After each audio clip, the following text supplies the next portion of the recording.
Sejak presiden pertama hingga era Presiden SBY, sudah tak terhitung berapa aset negara yang jatuh ke tangan negara lain.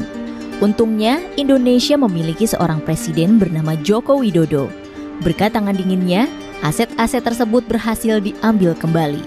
Jokowi membuktikan kapasitasnya sebagai pemimpin negara, padahal sebelumnya banyak yang meragukan kemampuannya. Lalu, apa saja aset negara yang berhasil direbut Indonesia era Presiden Jokowi? Berikut 5 aset negara yang kini kembali ke pelukan bangsa. Mari simak videonya.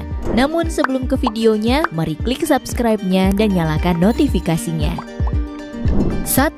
Larangan ekspor nikel.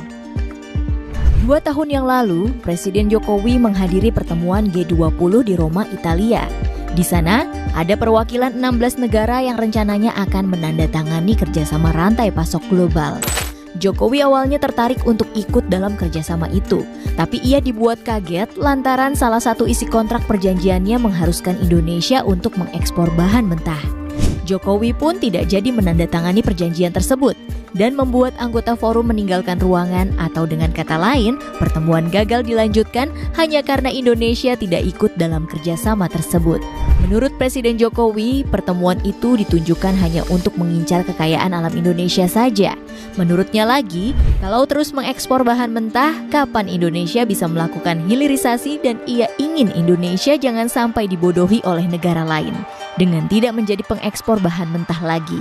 Lebih-lebih, ia berharap Indonesia bisa memproduksi bahan mentah sendiri menjadi barang yang lebih bernilai tinggi, seperti nikel yang kita tahu memiliki harga sangat fantastis di pasar dunia.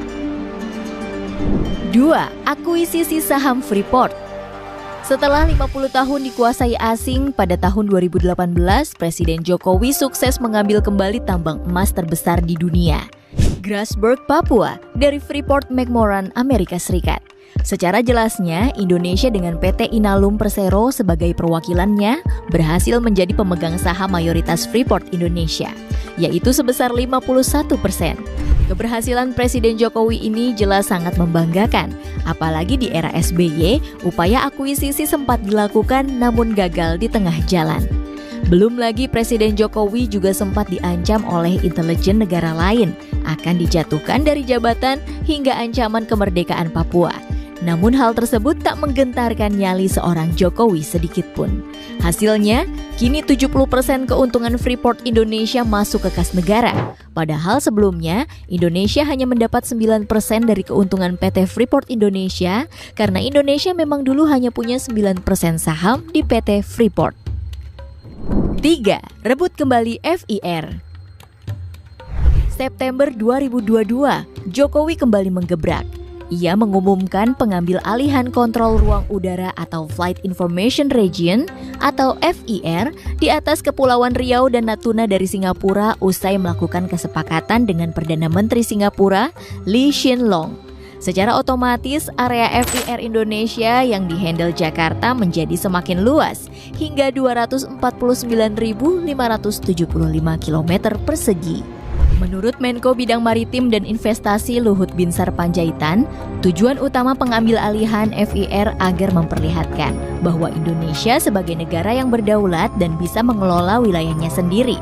Selain itu, Presiden Jokowi juga menyebut pengambil alihan FIR ini bisa menambah pendapatan negara, bukan pajak, untuk modernisasi peralatan navigasi penerbangan dan pengembangan SDM tanah air. 4. Pengambil alihan Blok Mahakam. Terletak di Kalimantan Timur, blok migas ini merupakan salah satu yang terbesar di Indonesia. Tak heran jika Presiden Jokowi begitu getol ingin mengambil kembali harta karun milik bangsa ini. Usaha pemerintah Indonesia ternyata tak sia-sia. Pada awal tahun 2018, Total Exploration and Production Indonesia atau TEPI asal Perancis dan Inpex Corporation dari Jepang yang berkuasa selama 50 tahun akhirnya menyerahkan pengelolaan Blok Mahakam ke tangan Pertamina. Sebagai informasi, Blok Mahakam sendiri saat itu merupakan blok produksi gas bumi terbesar di Indonesia yang berkontribusi 13% dari produksi gas nasional. Sementara itu, dengan pengambil alihan ini secara ekonomi, jelas sangat berdampak positif bagi pendapatan negara. Adapun di sisi sosial, pengambil alihan ini membuktikan Indonesia bisa lepas dari jeratan negara lain yang selama ini mengeruk habis kekayaan alam Indonesia. 5. Kuasai Blok Rokan. Setelah mengakuisisi Blok Mahakam, di tahun 2018, Indonesia kembali merebut Blok Rokan yang merupakan blok penghasil migas terbesar di Indonesia. Blok Rokan akhirnya dikelola oleh Pertamina mulai tahun 2021 sampai 2041. Hal itu berkat proposal yang diajukan Pertamina kepada pemerintah Indonesia lebih baik dari Chevron, perusahaan tambang Amerika Serikat. Chevron yang telah berkuasa di sini selama 50 tahun lamanya. Salah satu isi proposalnya ialah memberikan keuntungan kepada negara sekitar 57 miliar US dollar atau setara 825 triliun rupiah selama 20 tahun ke depan. Bagi Pertamina, pengambil alihan ini secara langsung membuat mereka menguasai 60% produksi migas nasional pada tahun 2021. Di sisi lain, pengambil alihan kembali Blok Rokan ini bisa meningkatkan ketahanan energi nasional, efisiensi produksi migas, hingga menghemat devisa. Tak bisa disangkal, tanpa jasa Presiden Jokowi, mungkin aset tadi akan habis dimakan pihak asing. Di sisi lain, jika aset-aset di atas tadi sudah menjadi milik Indonesia sejak dulu kala, mungkin saat ini Indonesia sudah menjadi negara maju di dunia. Kira-kira bagaimana menurut kalian guys? Jangan lupa tulis di kolom komentar and see you next video. Bye-bye.